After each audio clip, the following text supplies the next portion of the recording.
movie Isang Araw, Ikatlong Yugto just got more exciting with no less than the PNP chief himself joining the cast. Brian Evangelista will tell us why.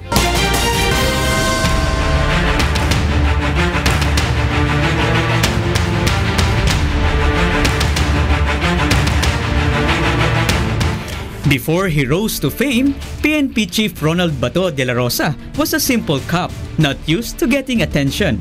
But his growing popularity as President Duterte's frontman in the government's fight against illegal drugs made him an unexpected star, with supporters stopping at their tracks to take a selfie with him or just to say hello. So joining the cast of Kuya Daniel's advocacy film Isang Araw, Ikatlong Yugto, there is definitely no way for General Bato not to be the center of the limelight. Kukuha na lang natin. Gusto kong ilabas dun sa akin.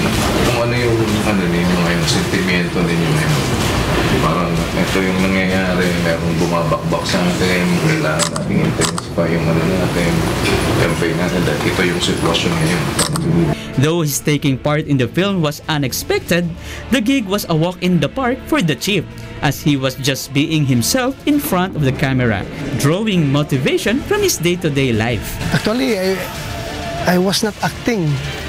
I was just doing what is I am doing.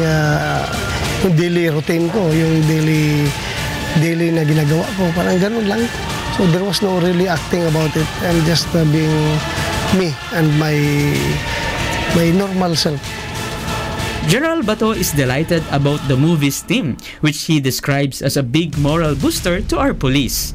Ang problema talaga natin yung public perception na matagal nang sinasabi na ang pulis ay kurakot, ang pulis ay masama, ang pulis ay kutong, ang pulis ay abusado.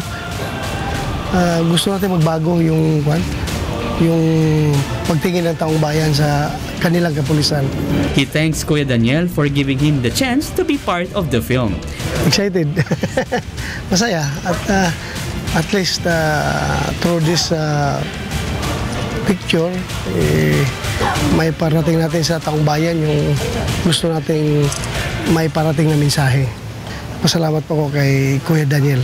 Malaking tsansa, malaking karangalan itong pagkakataon na binigay niyo sa amin.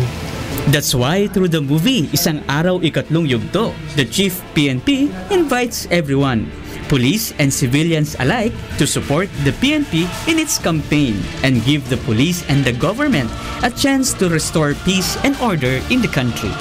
Kayo po'y mas lalong ma-enlighten at kayo po'y mas lalong gaganahan na sumuporta sa inyong kapulisan, sa inyong gobyerno, sa ating gobyerno. Pag kayo'y manonood sa itong palabas na ito, marami po kayong matutunan at marami kayong madidiscover na hindi pa nyo nalalaman. So sana panoorin nyo itong palabas na ito at hindi po ito pampropaganda lang ng kapulisan, kundi ito po'y magpapakita kung ano talaga ang totoong nangyayari. Brian Evangelista, 7TV News and Rescue, Philippines.